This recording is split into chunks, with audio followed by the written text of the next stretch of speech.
Moja. Karibu. Karibu, Your Excellency. Wakati ni wako.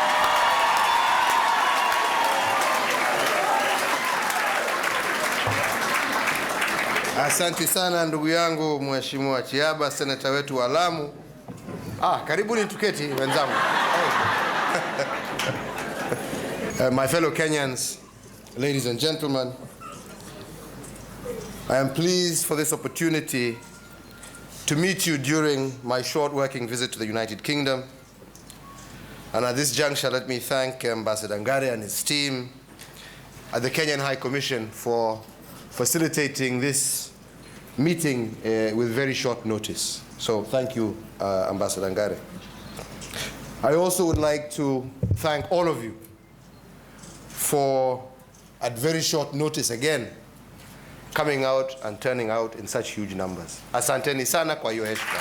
Tunasema ni asante. Thank you. Ladies and gentlemen, as you're aware, we recently concluded a complex and indeed very competitive electoral process that involved, for the first time in Kenya's history, 6 simultaneous elections. It is an honor and indeed a great privilege to me that Kenyans bestowed upon the Jubilee Coalition the great responsibility of leading our nation for the next 5 years. The process was very, very peaceful, despite predictions by some quarters that it would be otherwise. Na kahawa tunaambia pole, wa Kenya wanataka.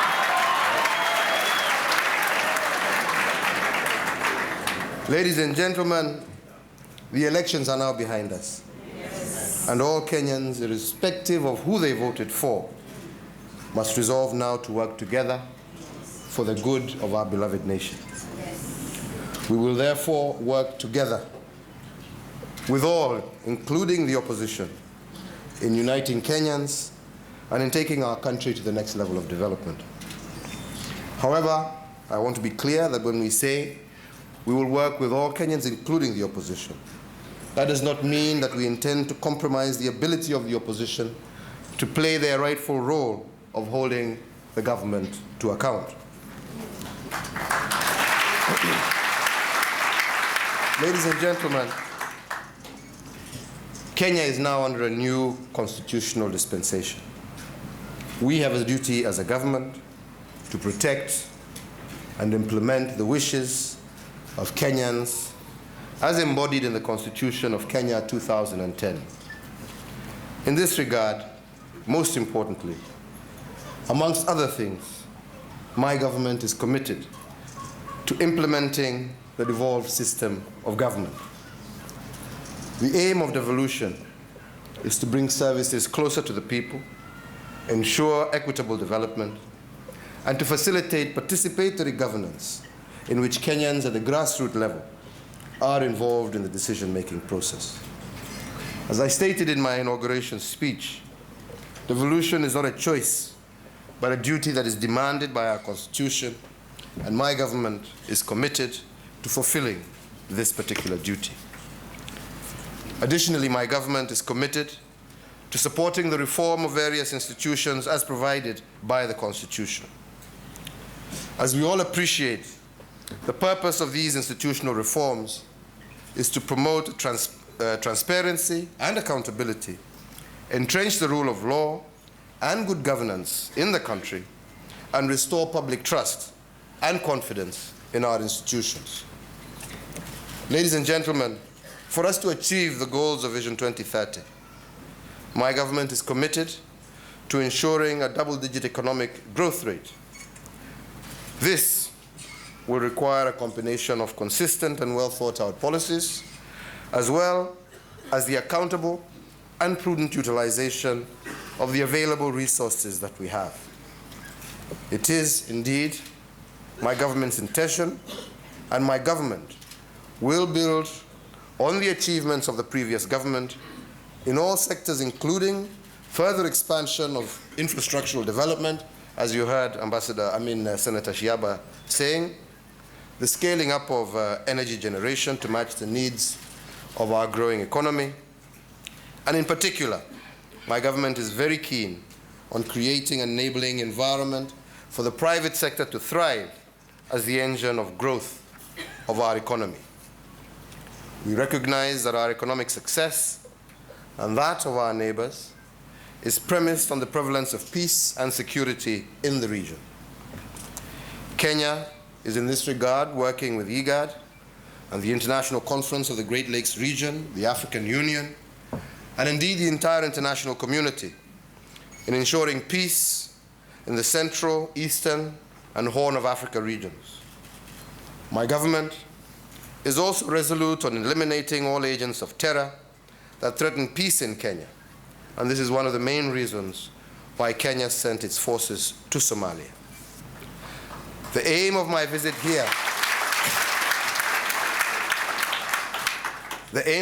here in London was primarily to attend the London Conference on Somalia. Kenya has been at the forefront of promoting peace and stability in Somalia and has invested immense diplomatic energy and indeed tremendous resources in the quest for a stable Somalia. I am here, therefore, to appeal for consensus in dealing with the challenges in Somalia in the interests of all nations. In addition to the above, we believe that the progress of Kenya is linked to that of our neighboring countries. My government will therefore continue to support the integration agenda of the East African community as well as the COMESA region.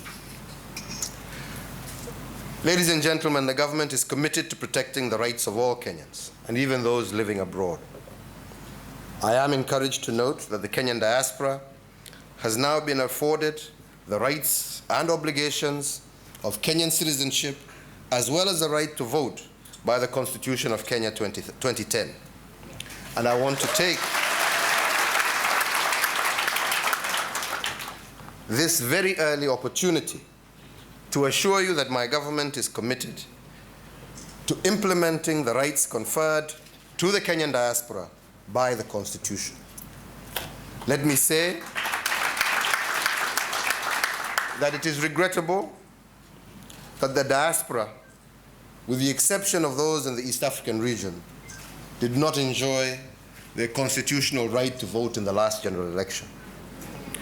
This was due to the logistical complexities involved, as well as time constraints in preparing for the elections.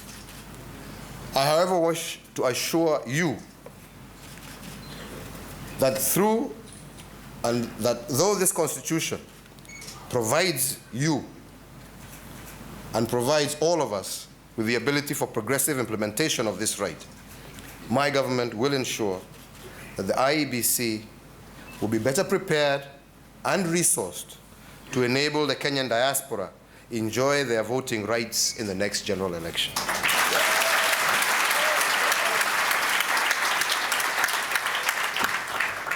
You are aware that the government has been in the process, as was mentioned here, of formulating a diaspora policy that will guide its engagement with all Kenyans living abroad.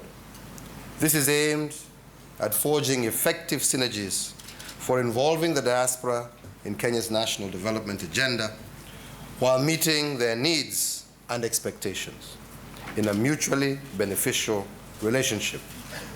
My government will expedite the finalization of this policy. Further, my government will support the implementation of this policy with the necessary resources and legislation if necessary. I take this opportunity to commend you all for having active associations, as these not only assist the government in gainfully engaging you, but also afford you the opportunity to lobby for issues of your interest, both here, in your country of residence, and also in your country of origin, which is Kenya. In this regard, I wish to urge all other Kenyan diasporas all over the world to emulate what you're doing here in London and in the UK and form strong associations. Let me conclude by saying I wish to remind all of you that you are best placed to promote Kenya's image and prestige here in the United Kingdom and indeed throughout Europe and the world. You are also best placed to promote relations between Kenya and the United Kingdom. I ask you and appeal to you to uphold your patriotism and cohesion that exists amongst yourselves and to support Kenya, your home, our country, in our endeavors to develop a strong and prosperous nation that we can all be proud of. I thank you and I wish you all the very best. Asante sana. Asante na washukuru. Let me take this opportunity once again really to thank you for the very warm welcome that you have accorded to us in this, our first visit to the United Kingdom in this capacity as president.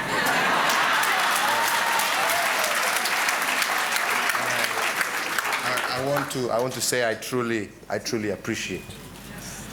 And let me say that I really was looking forward to coming and having the opportunity to talking with yourselves prior to the election. However, circumstances would not allow. That was not because I did not value your input and I did not value your views, because I know for every one of you sitting here, hiyo ni kura karibu 20 au kwa hivyo, let me take this opportunity, as much as I know you did not vote, let me thank those of you who use their one vote of influence to get me 20 or so at home. Asanteni sana. Na nashukuru sana. Let me also say that I take everything that has been stated here by the two representatives who spoke as being very critical.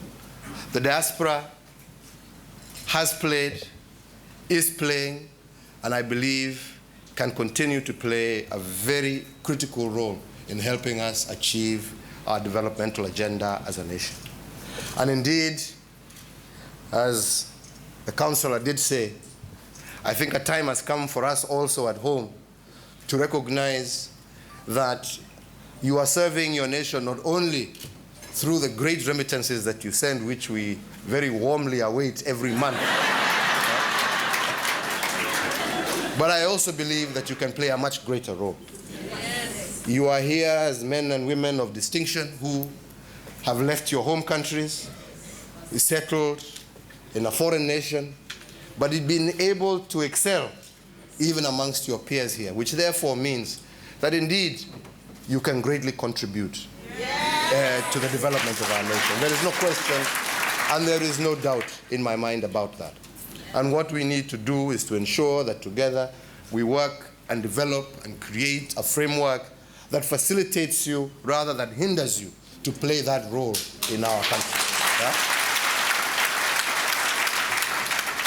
I have noted all the points that were raised, and I want to promise you that as soon, because as you know, as I said, we are operating under a new constitutional dispensation.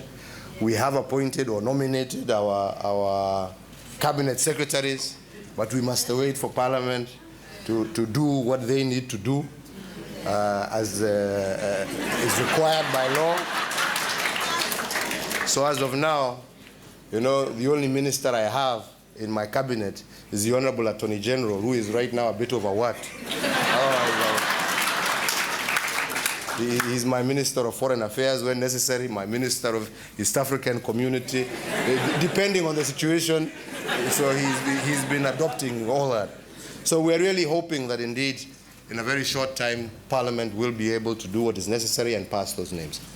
And one of the primary and first roles after our first cabinet meeting, I will ensure that Ambassador Amina, if appointed, and I am sure she will be appointed because she is a person of high skill and integrity, once the vetting process is through and she is appointed, amongst one of her first missions, because our agenda is to actually shift our diplomacy towards fulfilling and ensuring that we achieve our economic agenda for our country, right?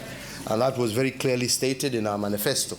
So one of the principal things I will assign to her is to ensure that she comes out together with various other cabinet secretaries, those responsible for finance, which I'm sure you're very interested in, those responsible for other sectors of our economy, to come here and to actively hold, not to talk to you, but to sit down in a forum, to take on board the various ideas that you have, the various issues that you have, for us to be able to incorporate those in our development agenda. I see no reason why we as Kenyans should be out there mobilizing resources, in France, in China, in the United States, when I know if we come up with the concrete projects that we have Kenyans who are able to invest in those projects.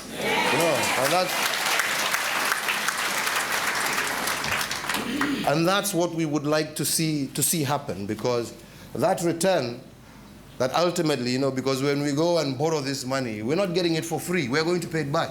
Yes. So we might as well have that interest earned by our own Kenyans. So we want to create these opportunities that will allow our Kenyans, our diaspora, our 48th county to be able to actively invest. And to help us achieve our developmental agenda. I also believe that there's going to be great opportunities available in the counties. The counties and the idea around the counties is not just to bring services closer to the people, but also to open up investment opportunities. And we'll be encouraging the various governors, once they are also settled, to come out and to talk to you and to tell you of the opportunities that exist in their respective counties, so that development is not just focused in our major cities, but we also want to know that we are developing our far-flung areas. There's no reason why Turkana cannot be a booming county. There is no reason why Marsabit and other areas have got great potential. And I believe that, once, like I'm saying, our governors, etc., have settled down, we will try and work with them, arrange through Foreign Affairs, through the embassy here, or the High Commission, to facilitate these governors to come and talk to you and to engage you and to tell you what opportunities are available in their respective counties that offer opportunities for investment. So these are all areas that I would look at working closely together with yourself.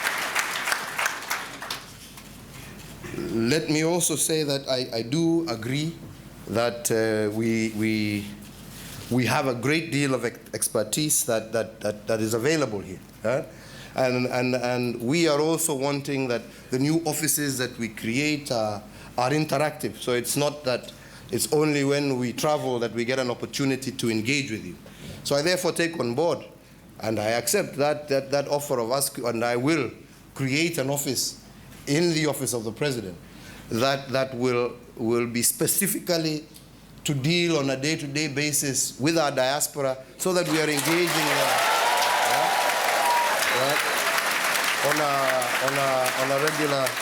on a regular basis. Maybe not at the level of principal secretary, because hiyo ni mambo ya kwenda bunge tena, and I don't want to go there. But we will create an office, that can handle those issues and be in touch with me on a regular basis.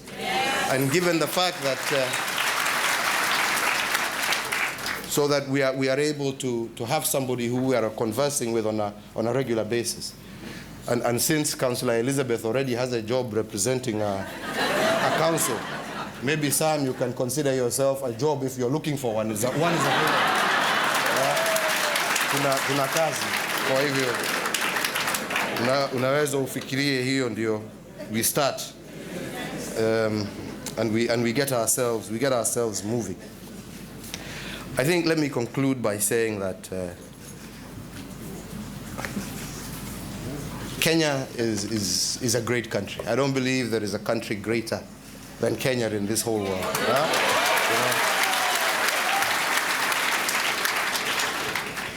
God took his time, you know, when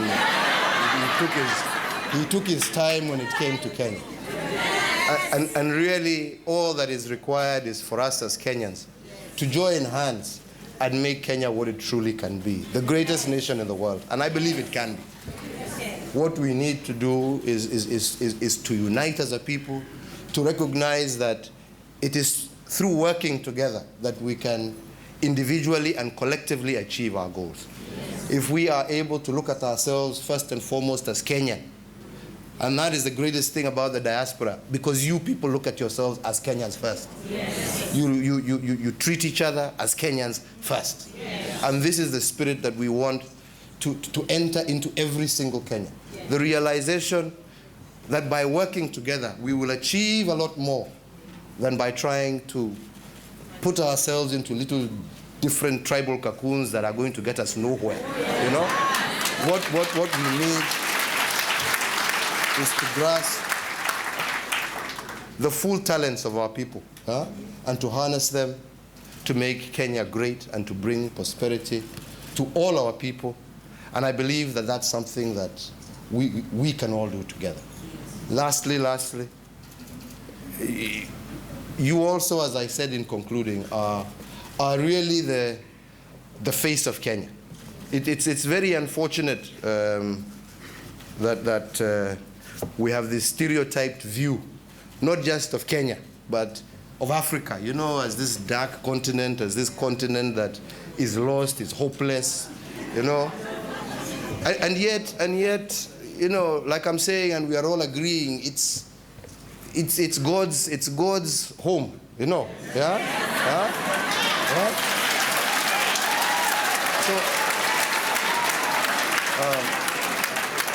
I really would like to appeal to all of you, you know, to help us dispel that image, not just of Kenya, but of Africa. Yeah? You know? And really now, as much as we know we have challenges, who doesn't have challenges? You know? Who doesn't have challenges? You know, unfortunately for me, you know, in my previous incarnation, you know, at this time I'd be hanging around somewhere.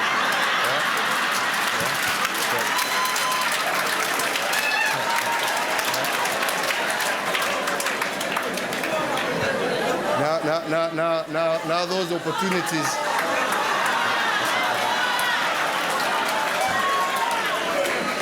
those opportunities are not readily available. So my best friend right now is my wife and the TV.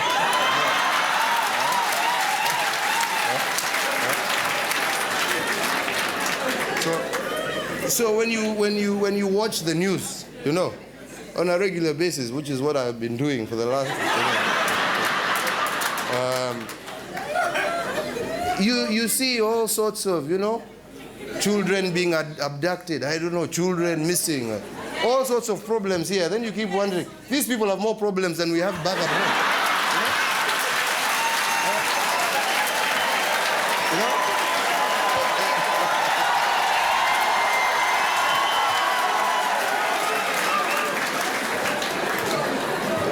But for some reason, you know, only ours seem to be the worst, you know.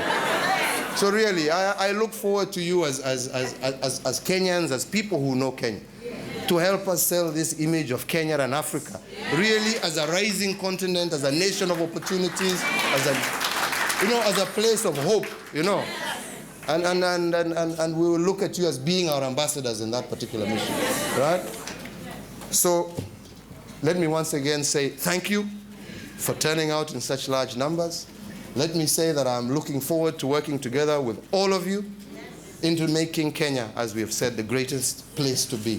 Our home, a place of opportunity, a place that is prosperous, a place that has actually, you know, all the opportunities that a human being could wish for. And I am really looking forward to working very closely together with yourself and all Kenyans in the diaspora and within our nation in making sure that we deliver and we live to the dream that we all aspire to.